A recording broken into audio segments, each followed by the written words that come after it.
Hi everybody, this is Joe MVR and welcome to the GRF show, episode 4. In the episode, Denis and I are joined by Solidus, or Brett, and he'll be telling us about an ARA rally event that he was a marshal for in Colorado. I would like to take this opportunity to thank the photographer, Mac Colwell, whose photographs we will be showing in the YouTube version of the show while Solidus is telling us about the event. Mac's Instagram can be found at Mac_press, that's MACK_press,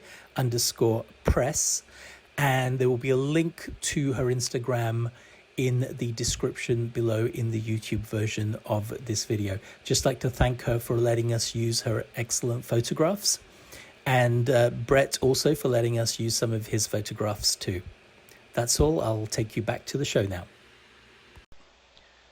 Hi everybody, welcome to episode 4 of the GRF show. I'm Joe MVR, and today I'm joined once again by Denis, GRF founder, and Brett, whom we had on episode 2 a couple of weeks ago.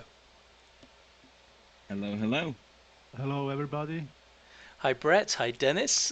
First of all, happy birthday to your daughter, Denis, a couple of days ago. Oh, thank you, thank you. And also, it's actually birthday week because we had a party with the family on Tuesday, and we're going to have another one this Saturday with kids. Fantastic party central. I hope Void Robot had a good party. I think yesterday as well. It was his birthday too.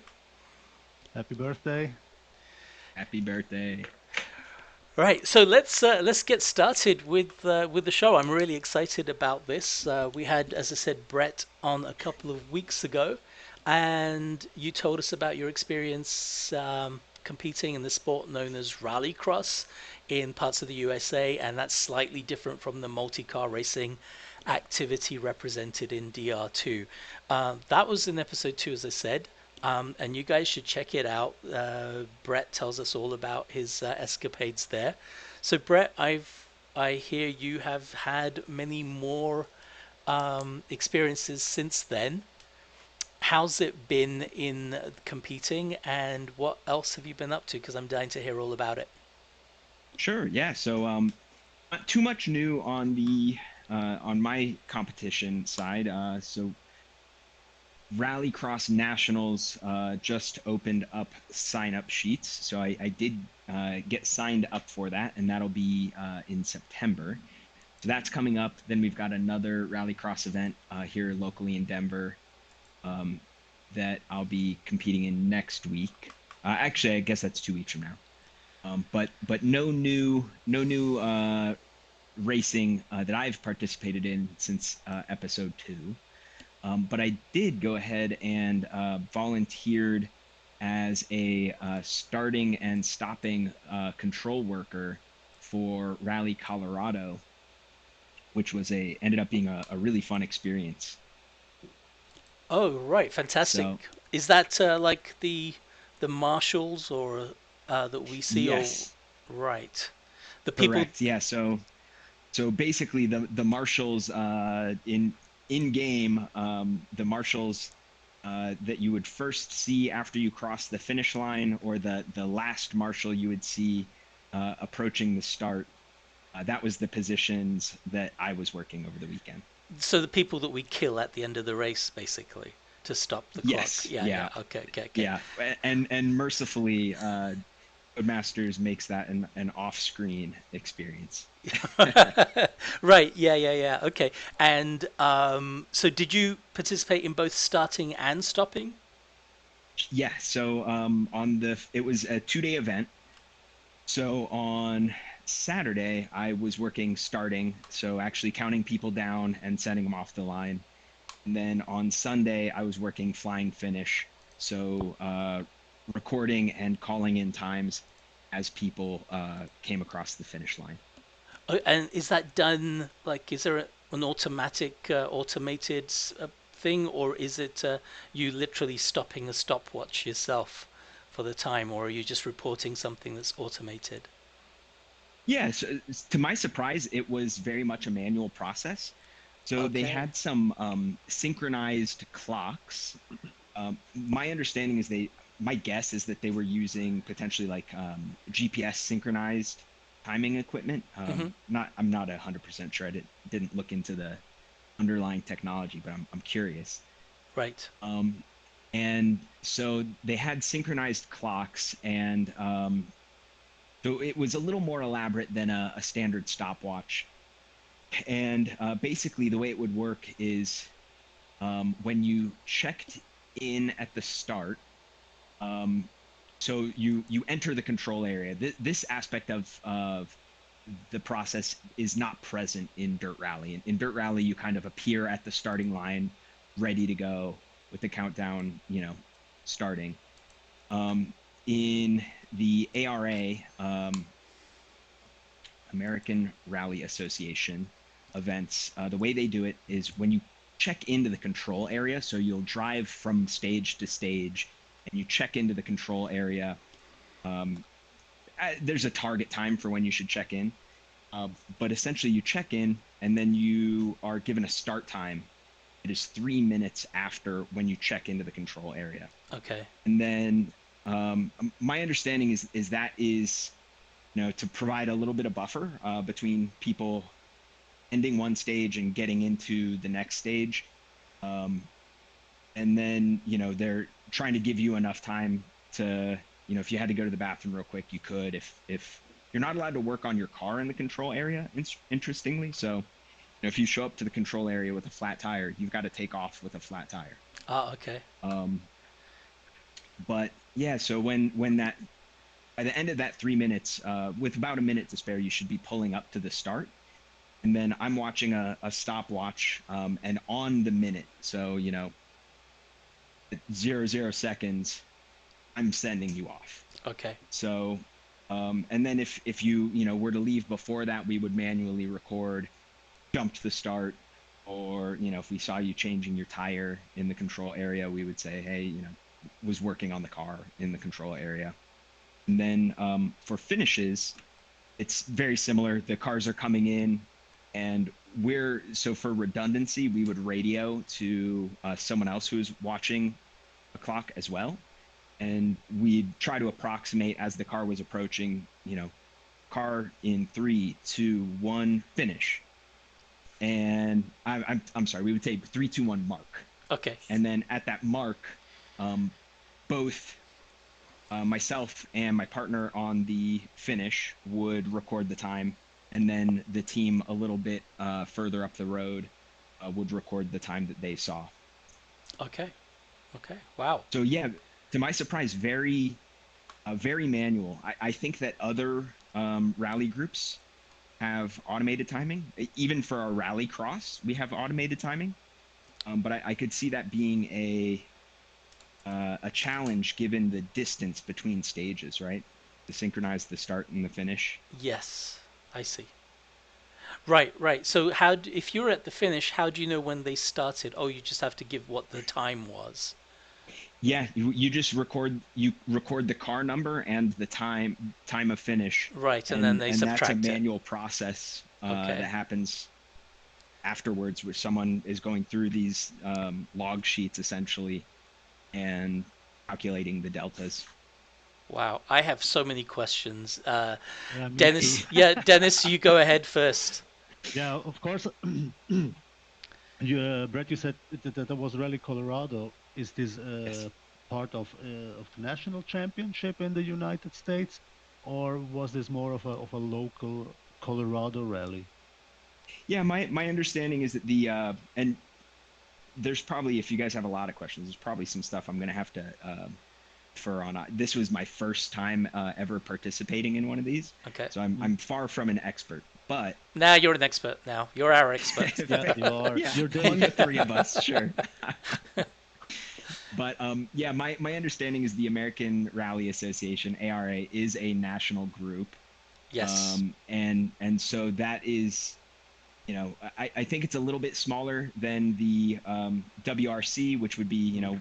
world, right?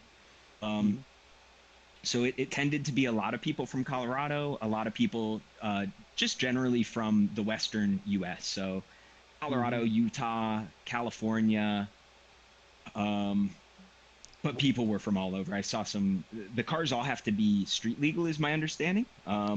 Ah, And so I was seeing cars with Florida plates. It seemed like people were coming from all over the place, but Okay. mostly Western states. Okay. But you didn't see Ken Block driving.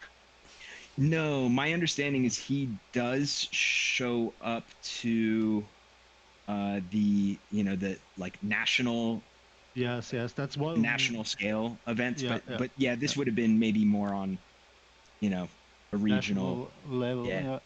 Maybe I'm asking because I usually I try to follow ARA and National Okay. Championship in the USA because I think it's really interesting because they have a lot of variety mm-hmm. within the cars, Sure. Yeah. and uh, it's really a cool thing to follow, I think. Yeah, Uh, I Yeah. m- the other question that I wrote down: what was the loudest car you had at the start? Oh, the loudest car. There were some really loud Hondas. Um, Oh, yeah, I didn't sorry. expect that. I really didn't expect that. I think there were, probably a guy or two with, maybe just straight pipes and, a catalytic converter right on the end of the tailpipe. Um, Okay. but I'd have to go through. There were definitely a couple loud cars. I don't specifically remember which ones they were though. okay. So I thought you would say some kind of Subaru Impreza or something, but Yeah, there were. I, I mean, the Imprezas, the Subarus were definitely the most common. mm, Um, I don't recall any of the Subarus sounding particularly out of control. mm, but the Okay. Hondas were. But it's really Yeah, cool, in fact, that they had Hondas there. It shows that that seems to be also if you're a grassroots type of guy, rally driver, that you can participate sure. there with your Honda. Yeah, this had a very grassroots vibe among the participants. A lot of people did have sponsorship stickers, but it seemed to be mostly local companies. I'm Mm, I'm guessing, and yeah, it seemed very much, honestly, some of the cars that come to our rallycross events here in Denver were present, so I actually knew some people that were racing there. And yeah, it was a lot of older cars, a lot of yeah, kind of scrappy, just rallied out Subarus and Hondas and ah, great, great. everything in Sounds between. We exactly like my world. Yeah, yeah. It felt very aside from eating a roll cage and Mm, all the safety modifications which can add up, it did feel quite accessible. mm, cool. Yeah, very cool. So, um, yeah, Jens, carry on with your questions before I start on mine. That was that was the. Oh, I have only one last question, but I don't know if Brett will be able to answer. Do you know who actually won the Rally Colorado? Shame on me. I have not looked it up, and that I I feel like understand. that is a It's always the. dereliction of duty as a having Yeah, worked yeah. there. It's when you're in the middle of the whole action, you're not even able to follow the whole rallying or racing thing because you're busy with your stuff. It's same thing when you go to a track race and you walk around the paddock or you walk in between the stands, and often in that case you even miss who actually the winner was. Sure. Yeah, Mm, and with the logbooks and all of that needing to be calculated manually, I'm not sure mm, that. Oh, I could be wrong on this, but I'm not sure that they know exactly at the end of the event who won. That might be the kind of thing where they announce it a day or so later. But I do mm. need to go check in on that. I'll try to find that throughout the show, and I'll Okay. provide. 'Cause it's not cool to talk about this and not know who won. Oh, it's normal. I went to a lot of races where I actually at the end didn't know who won the race Fair. because I was too busy taking pictures, talking to people, walking around, and suddenly, especially if it's a circuit, multi-class race, you often miss who won which class. So I understand you.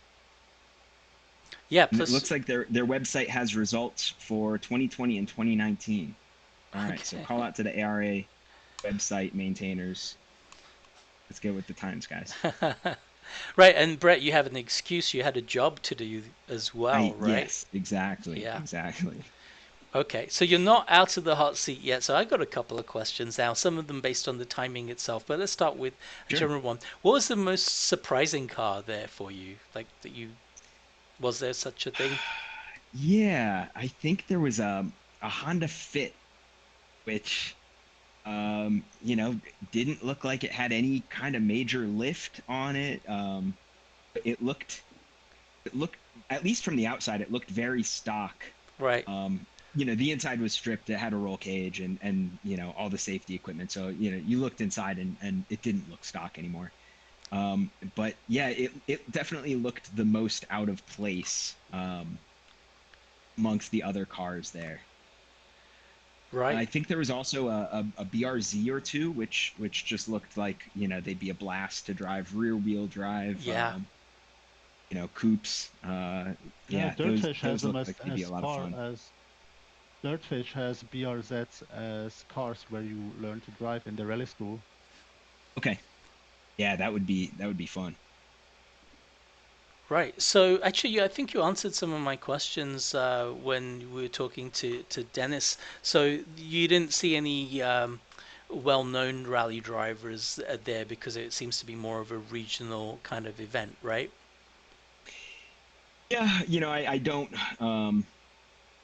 I as much as I am a fan of motorsport, Yep. I tend to be more a fan of the things that I have, you know, potential access to, Yep. right? So, I follow the placements in JRC, in, our internal clubs. I follow the placements for my local rallycross group. I have to admit that I don't follow most kind of national level or international leaderboards too Sure. closely. So Okay.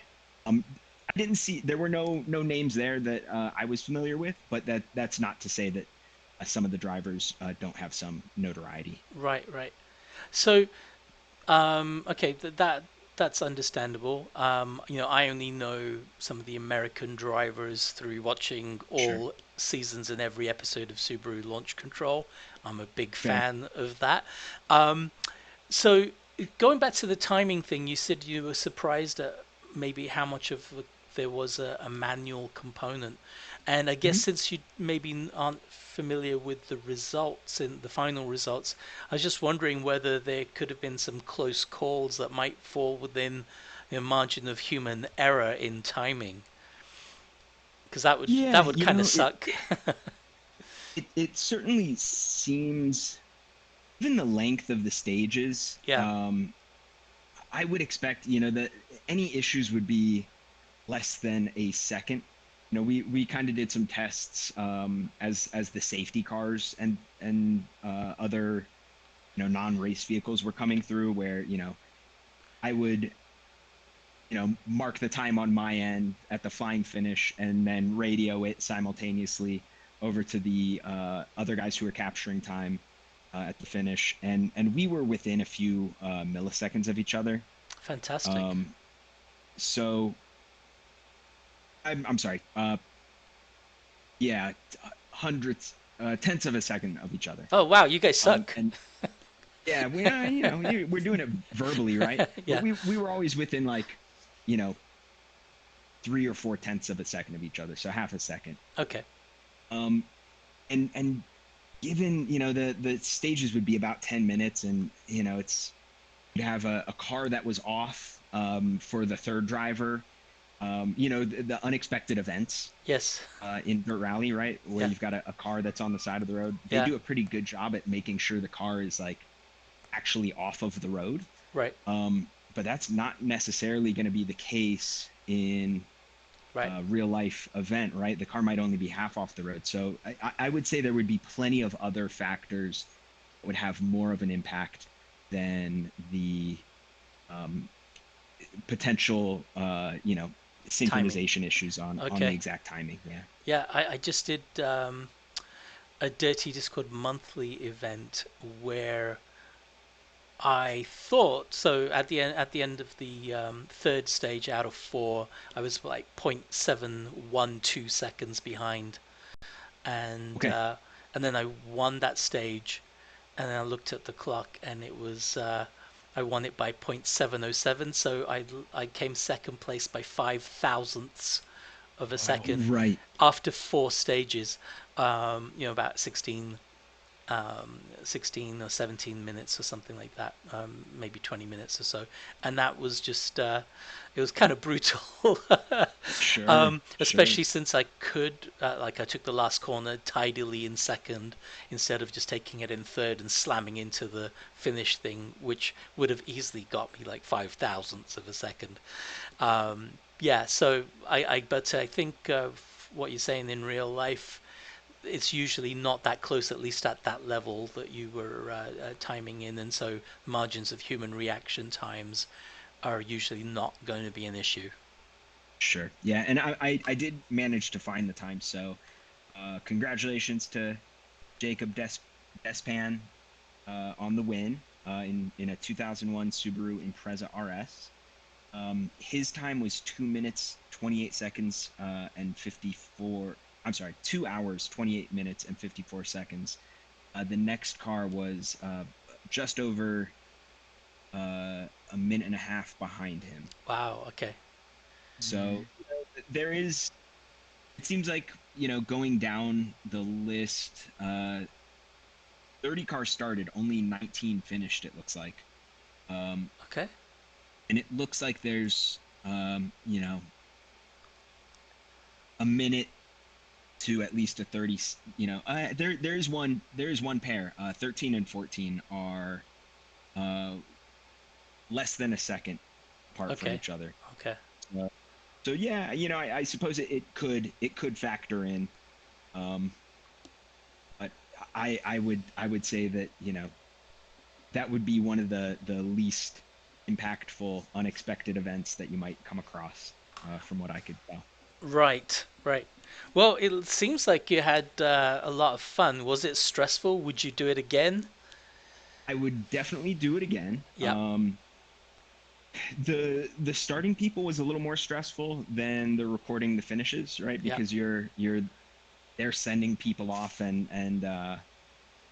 if you're a second early and you caused them to get a false start, you would feel bad. Right. Uh, and if you're a second late and you decide the difference between 14th and 15th, and with that 1 second, you would feel a little bad. But I found actually it seemed like for the start, people were watching the clock and not so much me. Yeah. But it didn't relieve my anxiety about potentially messing people's starts up. Right. I would totally do it again though. It was a lot of fun. The start was less fun. You couldn't see much of the action.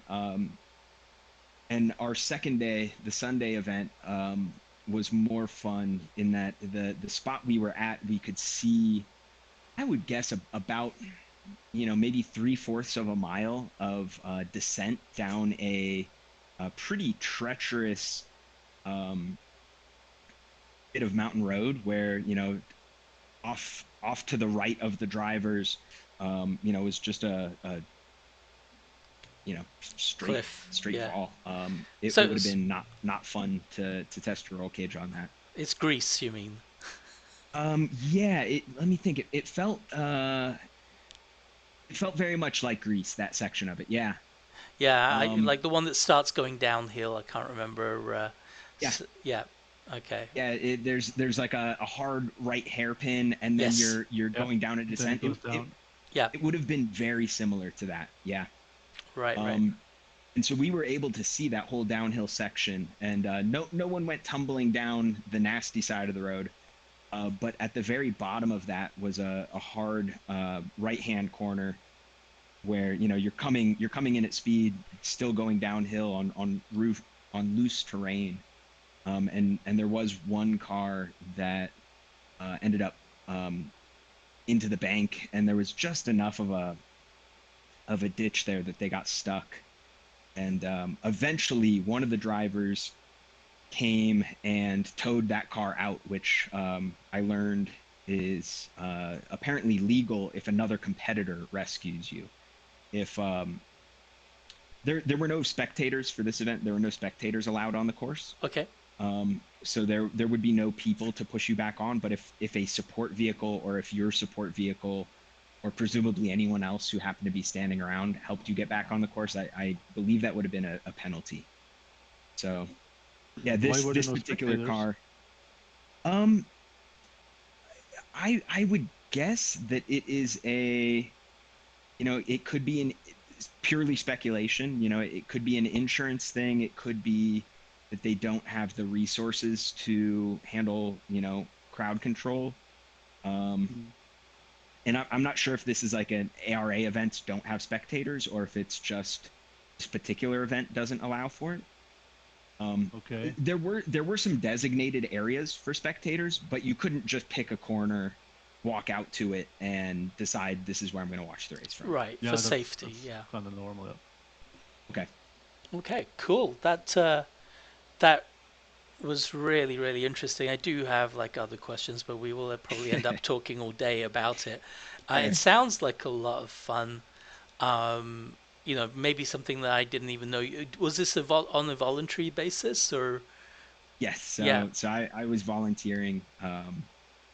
yeah. I'm not sure how many volunteers there were, but it seemed like quite a few of us. And yeah, for this particular event, the ARA rented out dorm space at the local community college in Rangeley, Colorado.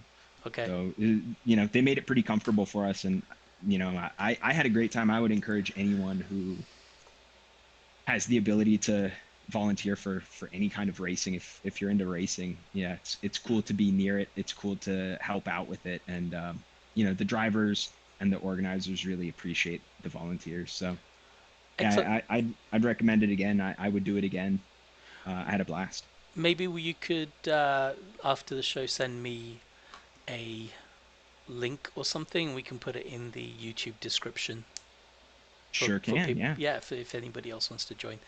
Um, right. So, well, that was really cool. Let's keep you on the hot seat and the focus of discussion there because um, I want to move on to some updates from the GRF world, and one of those things is the JRC competition is now over, and I've participated in that before as well. But maybe Brett, you could tell us about the structure of that and how we did, and Dennis, if you want to add something to um, about the our teams and how we did there.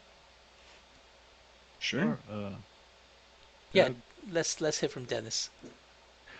yeah. First of all, I would like to thank everybody who participated for GRF in JRC, no matter if it was JRC 1, 2, 3, or 4.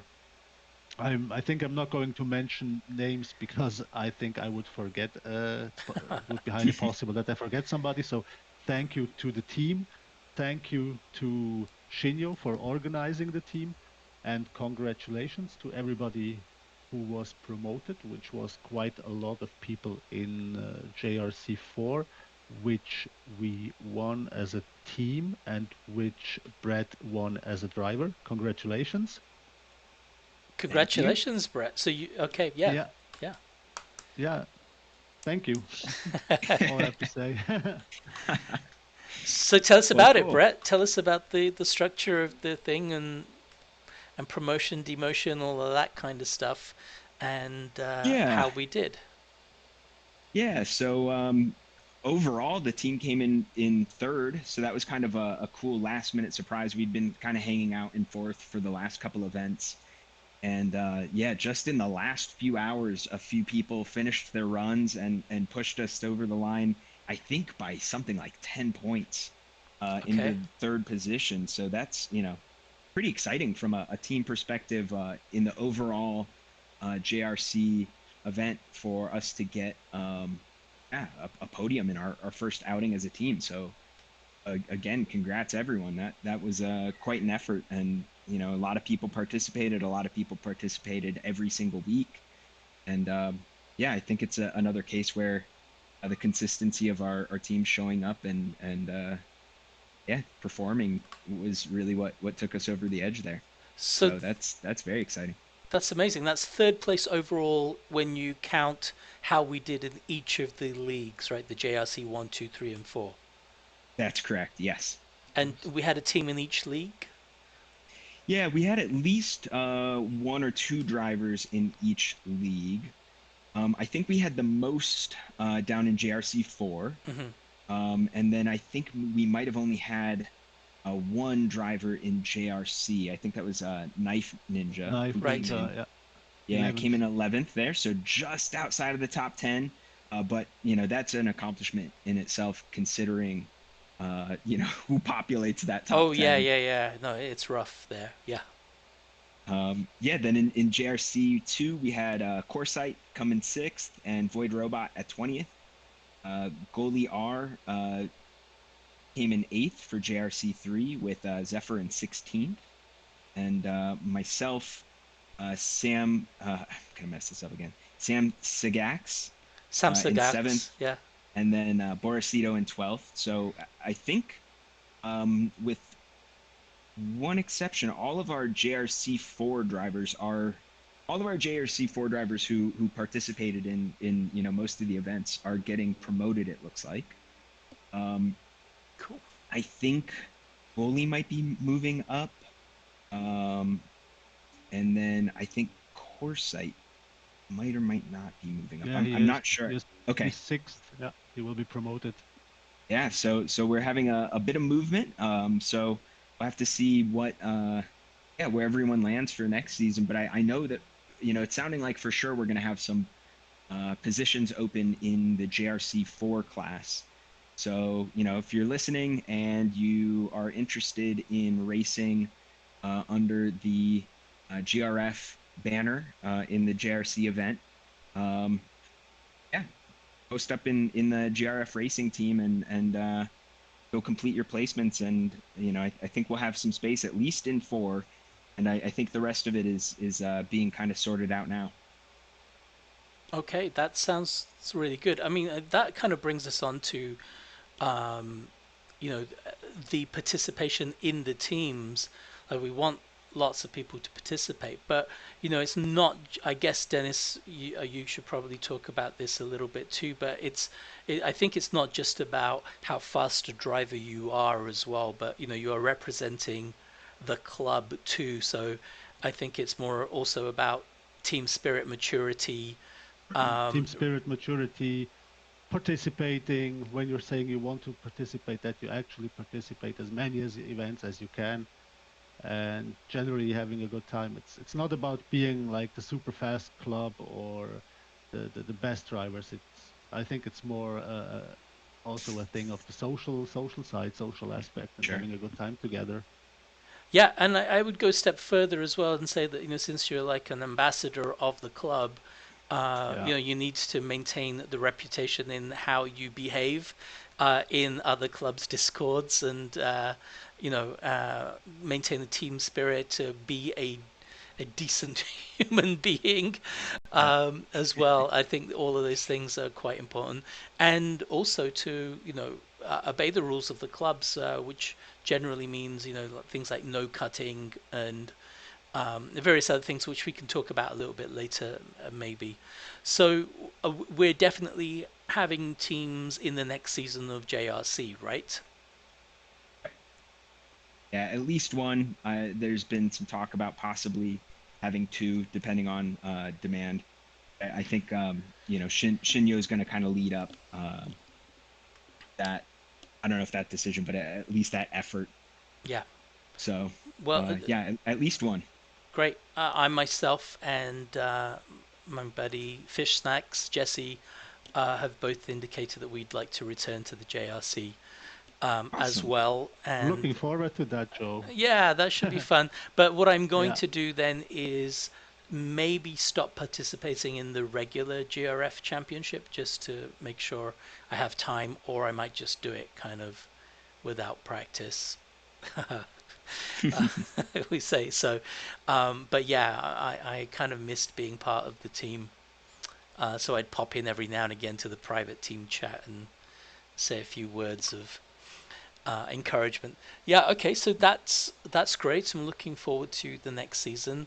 Shinyo's been really good at making sure everybody knows what they have to do with placements and that kind of thing. Last season, I'm sure he'll continue to do an amazing job there.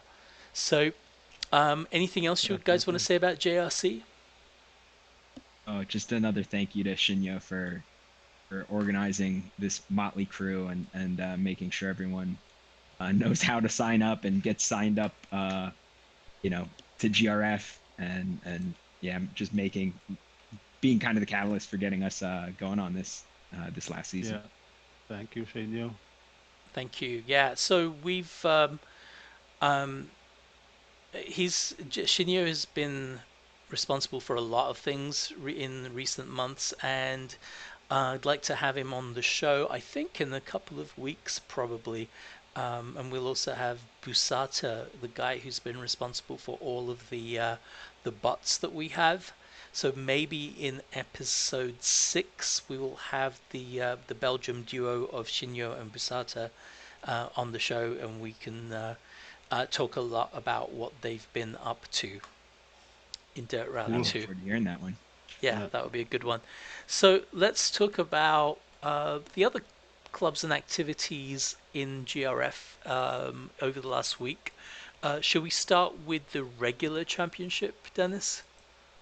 Yes. The regular championship is currently running in New England, and it's R5 class, and there's not much to say other than Toolmaker is leading, Mm-hmm. and second is the Wookiee at the moment, and third is Ed Rosa. Excellent. And the first, just a quick word about the first one, which was H2 in Spain, which was won by Nini 76600. Yes, mystery This person. Yeah, Yeah, another. Didn't we have like a week ago already a French guy winning, and we also didn't know about that French guy? that was Nini. Are you sure? Yeah, I I think think that so. was somebody else. Well, I think VBR, or one of the VBR guys? No, I think it was Nini. We I, talked about Nini last week, though we didn't know who it was. okay, okay. So it's French People Week, I guess. If it has Yeah, been you guys. Okay. On the other hand, Spain is on tarmac, and French drivers in real life have always been really fast on tarmac. So right. Yeah, this week I'm going to be doing it this week, tonight, with Jesse. I'm hoping for a top 3 spot as it's currently standing, but I might be just outside that. We will see. Knife Ninja had an amazing run with yeah, in the Volkswagen, yeah, and yeah. yeah, so and he got the fastest stage in stage 7, which is pretty cool. And he was right up there for many of the others as well. So very good job, Knife Ninja. Yeah, Toolmaker and Typecast Wookie have done very well. Wookie told us that he had screwed up on one of the stages, and so you can see when exactly. I think it was stage 6, and Toolmaker just took the lead at that point, and then Wookie wasn't able to catch up. So I'm gonna see how I do with that tonight. I guess I have an advantage in that I know what to aim for. I hate going first um, with those. So that's all shaping up as very exciting. I did terribly in Spain last week, but because of one of Void Robot's daily events, I actually learned how to tune and drive the Alpine in Spain. Too late for the competition, but nevertheless, it was progress has been made. Which car are you going to take for New England?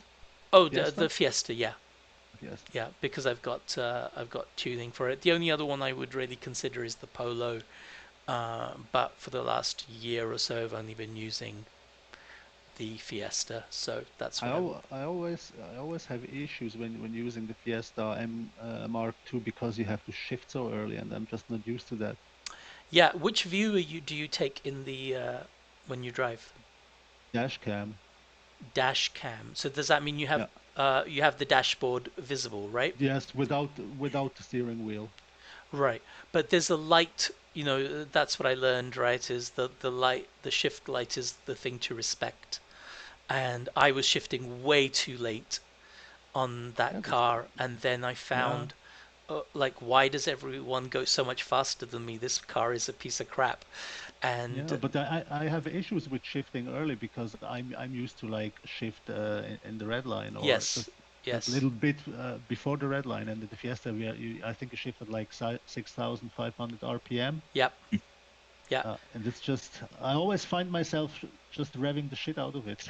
Yeah, that's it. I used to shift by sound, Yeah, right? that's what I Yeah, usually do. Yeah. yeah, and you can't do that in the Fiesta. And once I learned that and got over my bias, I began to love the car, or at least want to be more than just friends with it. Mm.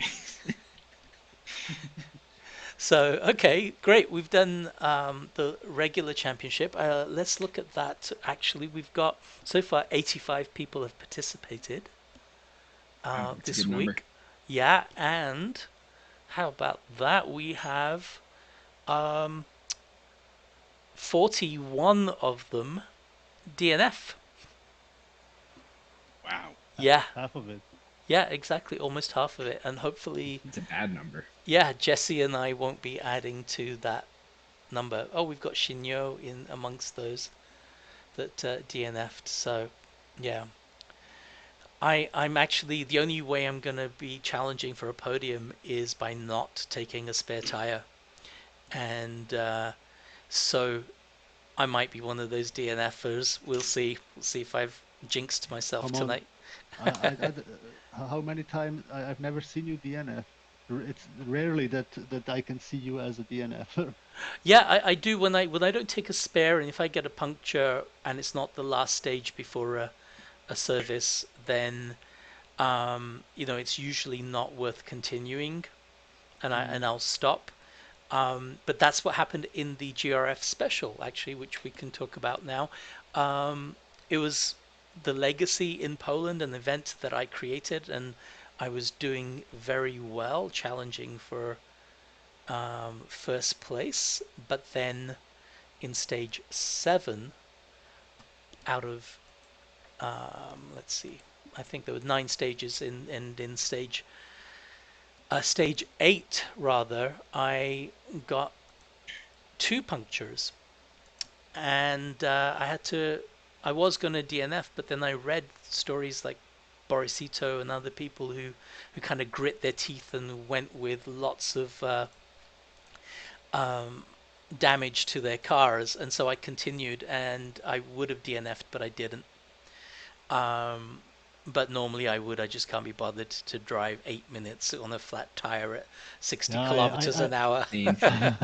I had that on the last stage of the rally. I just had to DNF because I think maximum speed was like 60 kilometers an hour, and it was a 13-kilometer stage. Oh boy, And yeah, I also had to Yeah. quit, which is something I usually don't do. But that was just for me the whole. I did the whole rally in the Legacy seemed to be the car seemed to be broken all the time, and there was absolutely not enough time for me to fix everything. yeah. So I just quick fixed everything, and after like 1 minute into the stage, it was the engine was gone again.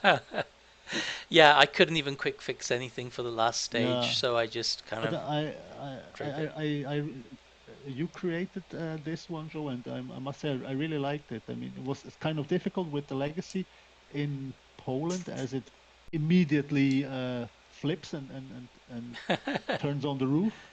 But it was fun also with the short amount of time that you had to fix your car. I really liked it. Yeah, so that was the endurance aspect of it. I didn't want people Mm, to take medium tires, So I did put in a 15-minute service at the end so that we could at least change tires, but I knew it wasn't going to be Mm, enough to fix anything. mm, mm. And I was doing really well. Like I was leading stage 8 when I had my crash, and I was What so annoyed. what do you guys think of the legacy as a car in the game? I really like it. Yeah, I generally like it too. I was surprised to see it getting so much hate in the Yeah, yeah. Discord, but I suffered with this last event. I had dual punctures, but I ended up with both of my rears out in the first stint, and had to drive two of the short locations with no rears, and then the car just instantly spins. Yeah. And so when I got to the Oh, last yeah. stage, or the last set of stages, and at the end of the first of the long runs, ended up with dual rear punctures again. I threw in the towel. I couldn't drive 4 long stages with dual rear punctures. So I like the legacy that I Yeah. suffered through this event I though. have a I have a really special relationship to that car because back when I was 18, 19 years old and got my driver's license, this exact model of Subaru Legacy was the car to have for young people in Switzerland. Sure. They were everywhere. They were absolutely everywhere because they were kind of cheap, a lot cheaper than the Impreza, but with the same engine, basically kind of the same car, and they were just everywhere. They're all Awesome. gone by now. Yeah, I was really surprised the very first time I took it because, it's a bigger car than the Impreza. I was really concerned it was going to be a slow, lumbering beast. But then I found, wow, this is really quite nimble for its size, and I quite enjoyed it. So yeah, It's I'm kind of easy to drive.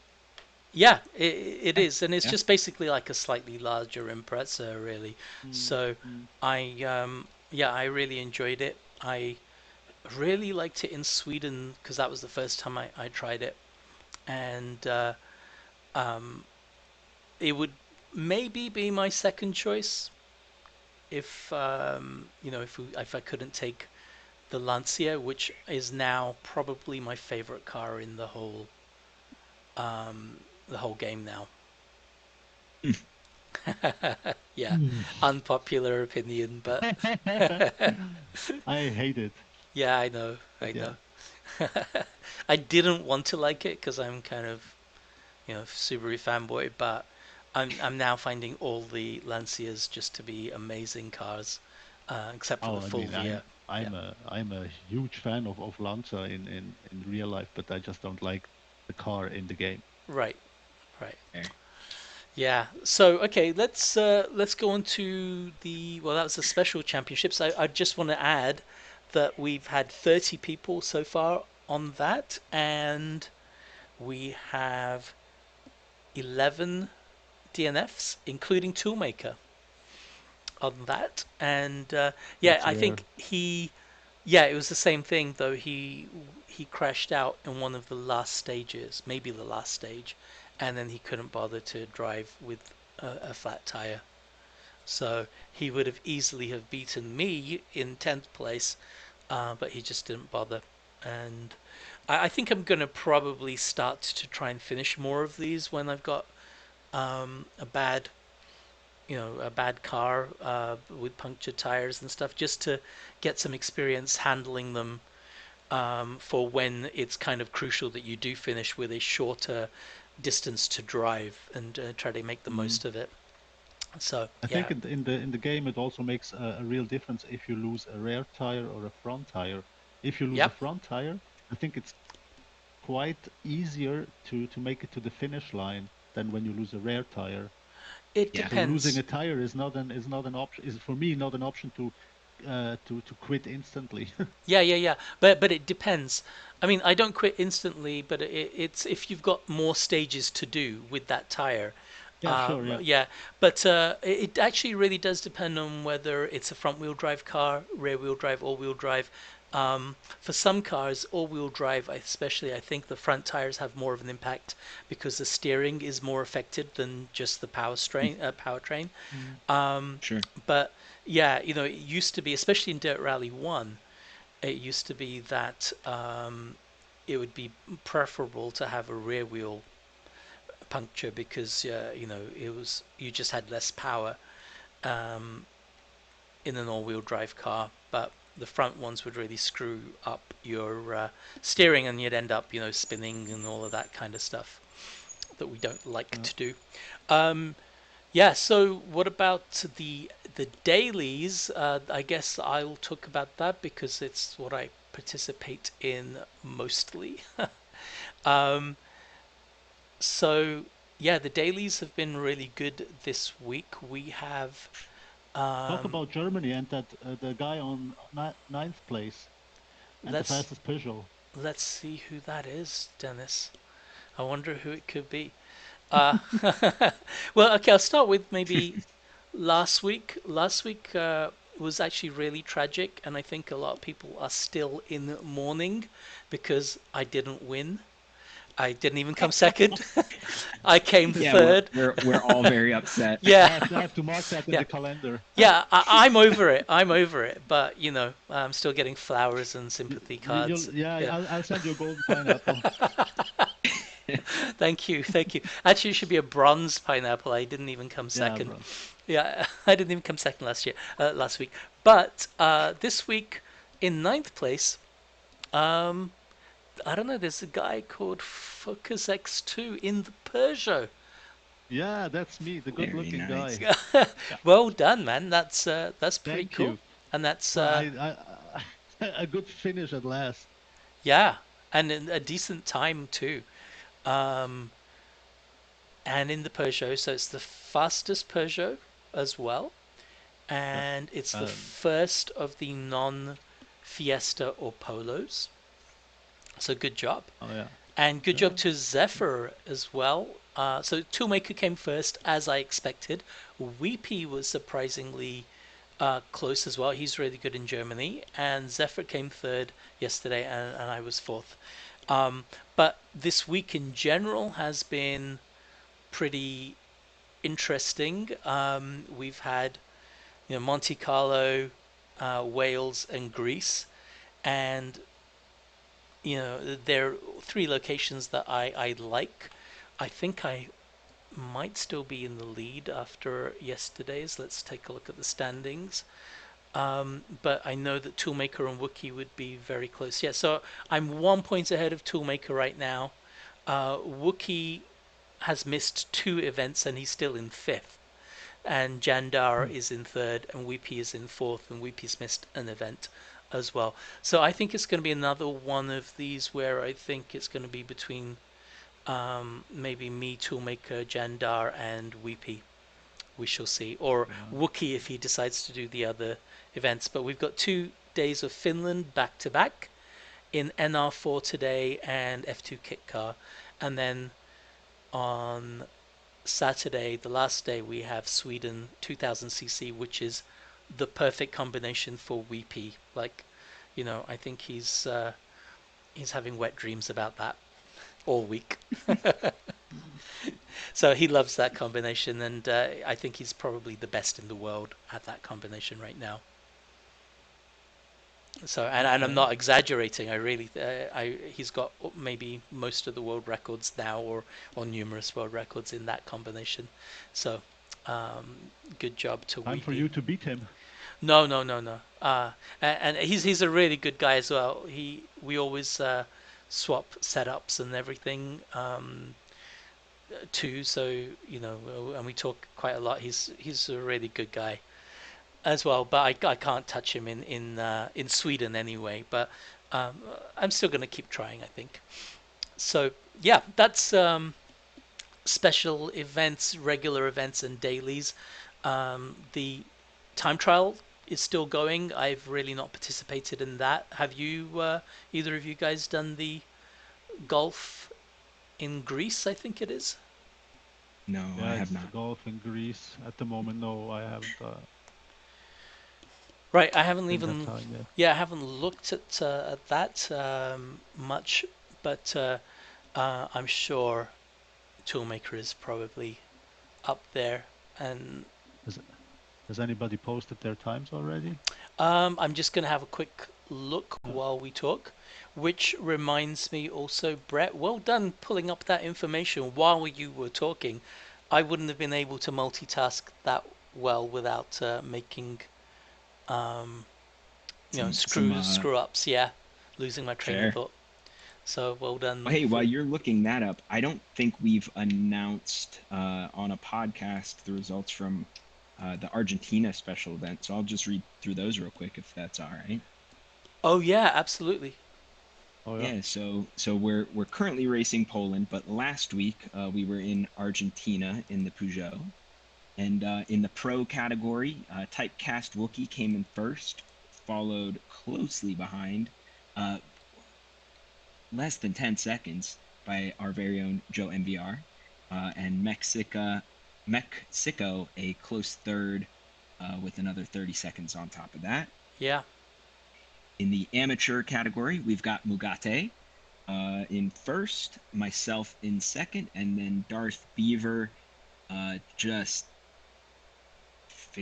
13 seconds behind me.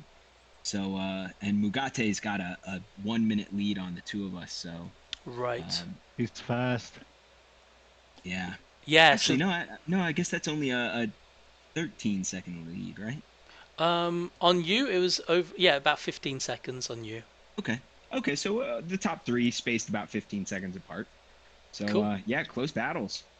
Yeah, absolutely. And, I think anyone who got within about 90 seconds of Wookiee in the category did really well. So that was 138. He was in fifth with less than 90 seconds behind. And Nastia Disaster or Nastasia, she was under a minute, just under a minute slower than Wookiee. Yeah, That was really, really good. Um, getting yeah, heated up there.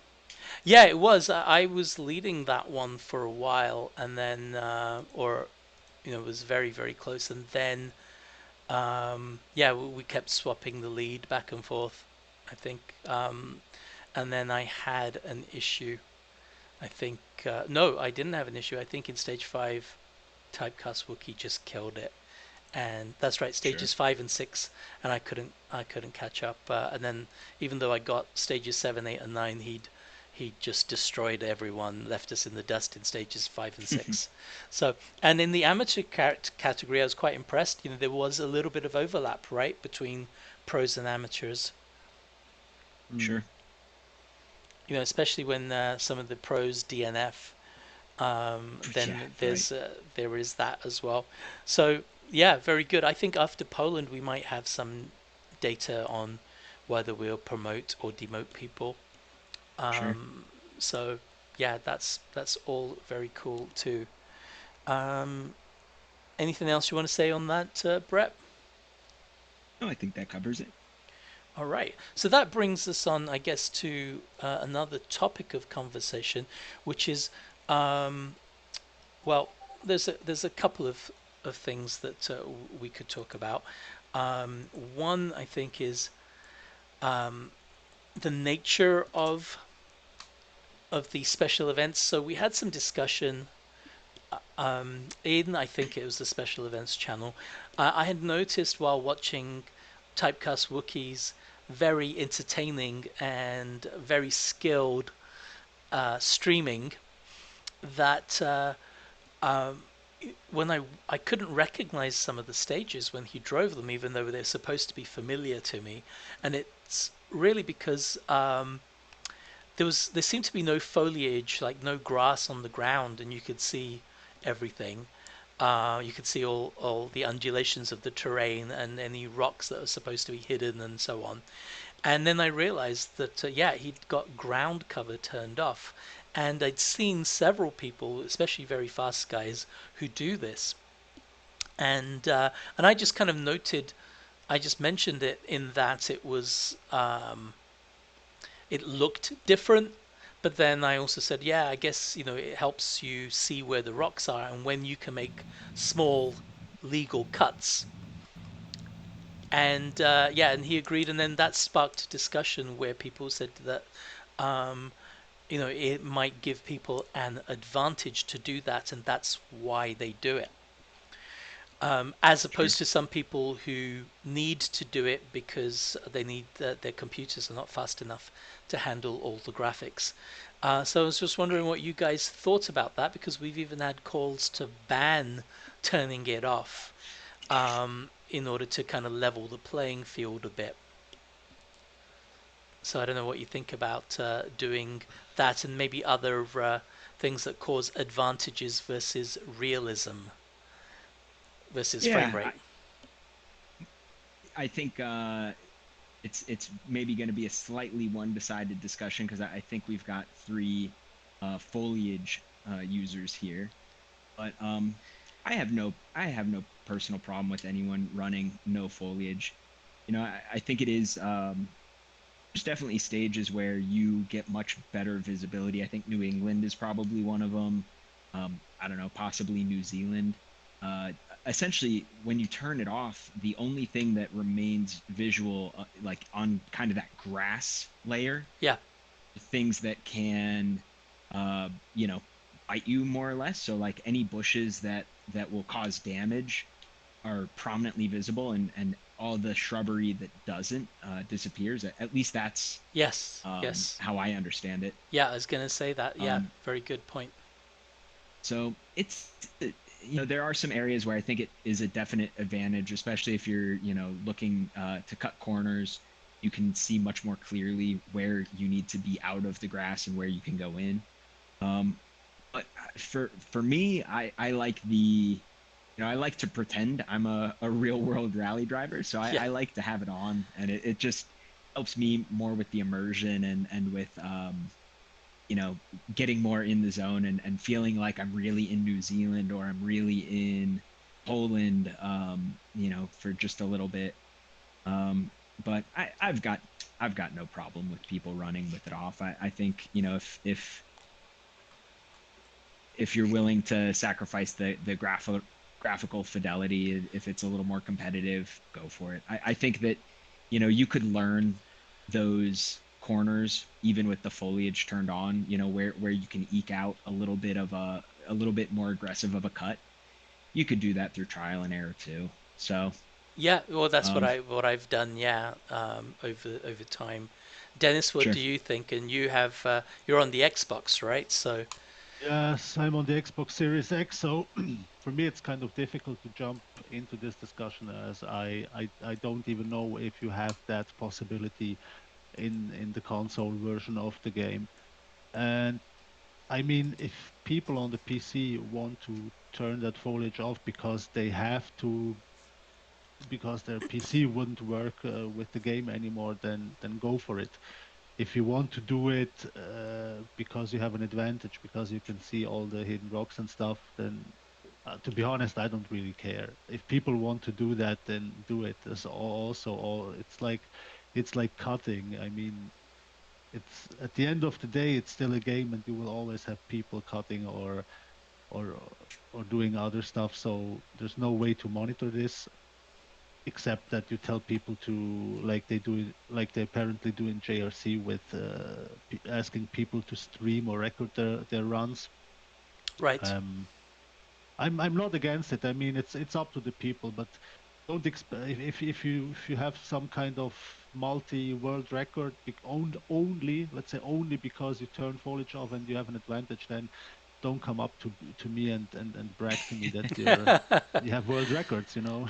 Right. Yeah. I mean, obviously, in the case of Typecast Wookie, there's no way his performance is going to be No, I made don't think much so. That's worse, right? no, If he yeah, did, if yeah, he yeah, turned that yeah, off, so that's not an issue. But for me, I think it's also just one of personal preference. Like, um, even if your PC can handle it most of the time, but every now and again you might get a jittery few seconds. If it makes the difference, fine, go for it. But yeah, even I yeah. think if you like to do it that way, and it's less distracting, just or whatever. I have no issues with that at all.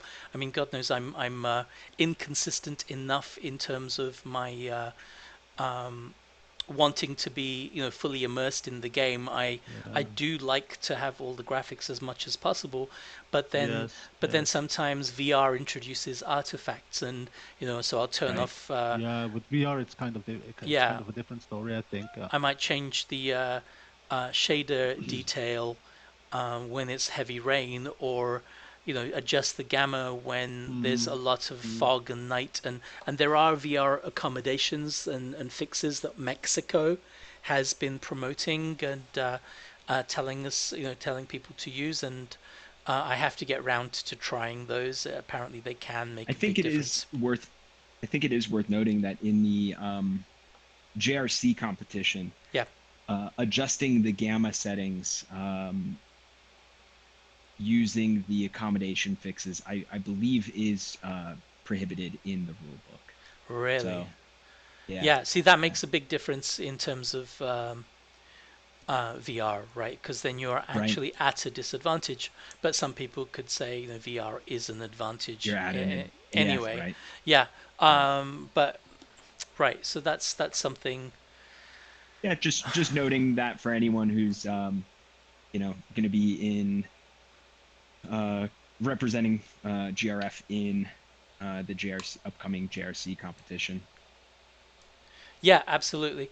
And I find also um, there was a call from someone, one of our members, who wanted who suggested that we have forced cockpit view for the specials, and I I personally don't agree with that. I would prefer people to do whatever they're comfortable with rather yeah. than Yeah, We um, had that discussion, I think, already a year yes, ago, yes, yeah, and I think we all agree that people should play the game how they want. We have people who play it on a controller, we have people who play it on a wheel, we have aliens and pros and amateurs, and everybody should play the game the way so they can enjoy the game actually, and should not be forced in any kind of view.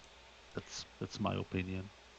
yeah. I agree too. I agree with that as well. It's at the end of the day, it is supposed to be a fun thing, and unless someone is doing the blatant kind of Poland cuts where you don't stand a chance unless you do them, we're not going to be stopping people from Mm, enjoying the game as long as you're not affecting other people's ability to enjoy the game. I think yeah, yes. it should be fine, right? Mm, absolutely. Yeah. Right. So other than that, let's the other. So we had the cockpit thing as well, and we talked about the foliage and ground cover. Um, but what we have not really touched upon is the rally experience itself, and how well we can um, simulate that, I guess, in a game like Dirt Rally, right? So there's apart from just the physics of the thing, there are um, other aspects of it as well, and one of them, I guess, quite importantly, is that stages. And what we're all doing now after 3 years of the game is um, doing stages a lot of the time from memory, right? A lot of people have got hundreds of hours in the game, and there's very little variety there. So, is it really um, a rally experience for you guys now? hmm. It's a good question. I think the how different the cars are and how different each course can feel in the different classes Yeah, maybe helps keep it fresh in that way. Whereas, you might have less time to practice in real life, but you probably, at least, at the club level or at the, regional level, I don't think people are switching between rear wheel drive, front wheel drive, and all wheel drive cars with any regularity, right? for sure. Yeah, So, I think it stays fresh in a different way. But I think the cars and the ability to change the conditions, fortunately make each stage variable enough that, after a few hundred hours of playing Dirt Rally, I haven't gotten even a little bit bored with it. Yeah, I agree with that, Brett. I think that there's a lot of variety. There are tens of thousands of combinations apparently, with all the weather conditions and cars and stages and night versus day and degradation. There actually might be hundreds of thousands of combinations when you factor in all of that.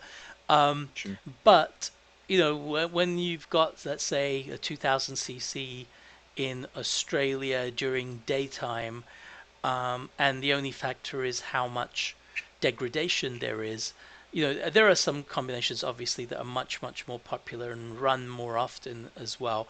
And at those times, I really do feel that I have an advantage over someone, who's only got a couple of hundred hours in the game, and I've got, thousands, or at least, or maybe around 2,000 hours in it.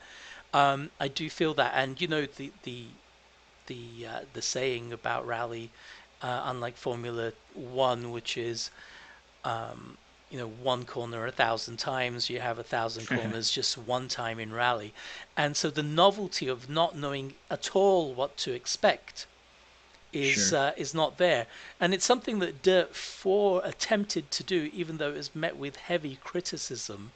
I don't Oh, know, you Dirt guys, 4. you remember the Dirt Ah, My Stage, yeah, yeah. right? I I've love only Dirt read about 4. it. Still today play it once in a while. Oh, That right, was right. I Yeah, I think the Dirt 4, the problem that did you guys play Dirt 4 Yeah, I before I did start for with sure. you Yeah. did, so you know it. I think that the problem that Dirt 4 had, they only had like, what was it, 4 or 5 locations. It was Hmm. basically a tarmac location, a gravel location, and I don't know, one Sweden, a snow location.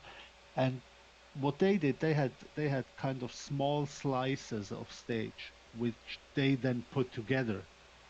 So at the beginning, when I started playing Dirt 4, it was like, wow, every stage looks different and you can practice for it. And that's like, it was a real rally experience. But after a short amount of time, I realized when I was driving the stages, I was like, hey, I know that corner. Hey, I know that crossing.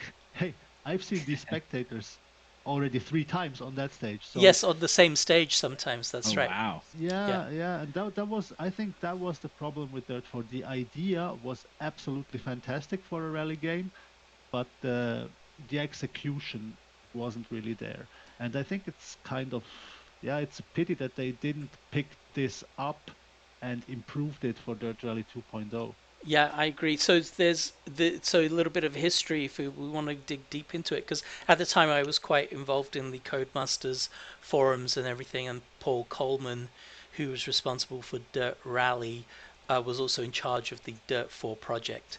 And so they had this thing called My Stage, which is procedurally generated stages. So what you could do is at the beginning you could specify how long you wanted a stage to be and Mm. how challenging in terms of whether it's technical or not, right? How technical it Mm. would be, and it would come up using um, I guess hundreds of tiles for that location. It would Yeah, stitch to slices.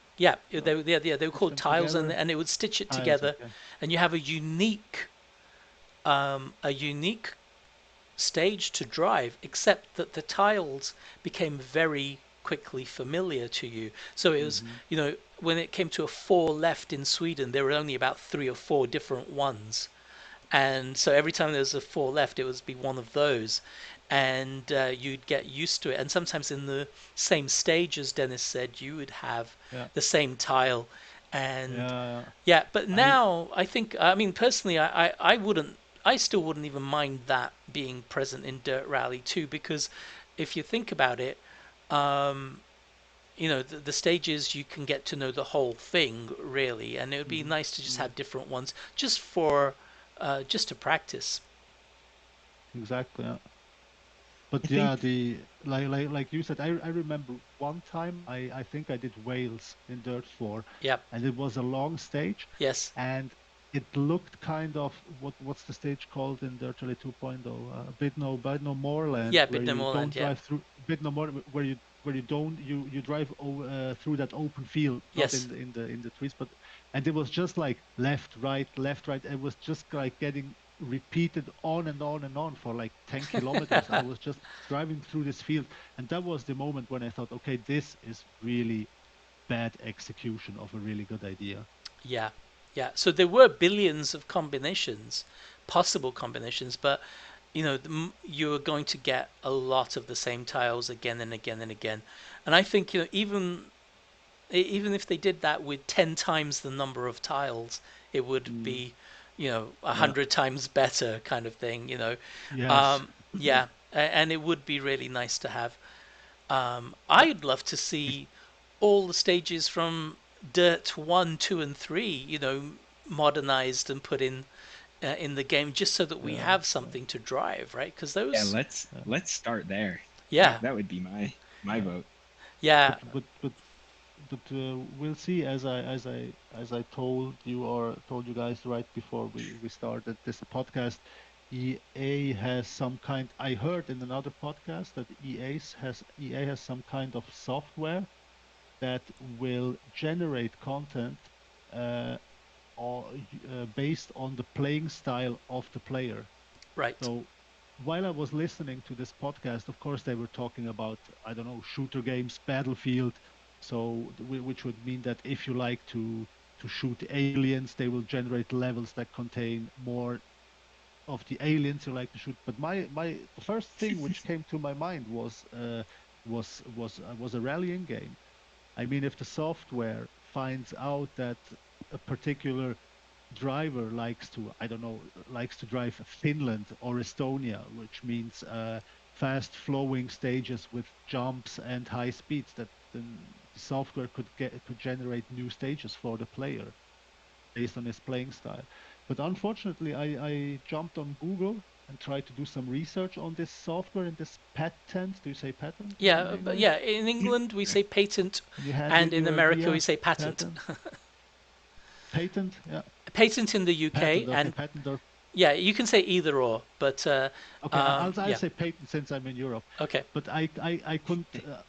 It seems that EA has a patent pending on this software, but I couldn't really find anything on Google except one or two articles that said that EA has some kind of software in the making for this. Right. Yeah, I mean, I'm finding it. I'm struggling to see how they could implement it in the rally, um, or whether you would want that. Whether you want the game to just give you stuff that you're good at or you like doing, because then when you go to a competition, you're screwed, kind of thing. Well, maybe there could be like a like a difficulty slider, right? Where if you're getting better times than average through sweepers, there would be, and you said, hey, give me a medium or easy course, it would be more sweepers. Whereas if you said, give me a hard course, it would potentially provide you with the corners that you are more challenged by to practice, right? Right, right. Yeah, that would be quite interesting. That And that then could work. now imagine if the software would create stages for you and you would be able to share these stages or these rallies in a club like in Dirt Rally Sure. Yeah. 2.0. Yeah, That that would would be be quite cool. fantastic. Yeah, imagine going Joe, Wookie, Ed Rosa against each other on stages that they have not driven before. Yeah, That Yeah. would be really yeah. cool. You No know, practice. exactly. So that's what I'm really looking forward to. So I know now I've reached a level that I'm very pleased with, um, but I don't know how I would do on the virgin stages that nobody's ever driven. The very first time, and how Mm, gutsy we would be. In just saying, okay, well, is that four right? Is it really a 4.1 or is it a 4.9? yeah, you know, yeah, how fast am exactly. I going to take it? And I can't wait for more content, which Uh, it kind of people have been saying for a while now is try Richard Burns Rally, and Sure. it's I've seen a lot of people who were the best of the best in Dirt Rally 2 moving to RBR, or even just adding, RBR to their repertoire. So people like Impressiveness, I think Crazy Nevada, maybe, or Speed Sensei, and maybe even Yuna Pankkanen. They've started driving RBR, and it's something that I've been wanting to do for ages, but I've just been put off by setting it all up. I don't know if you Same. guys have ever tried it. Nope. I Looked into didn't. I it. watched video once in a while, but no, not at all. Yeah, I mean, visually it's not as impressive, I guess, but the variety of stages that are Mm, mm, available, I've also heard that it's a lot easier to set up in the last year or so than it has been ever before, including for virtual reality. So it might be something that I would, try.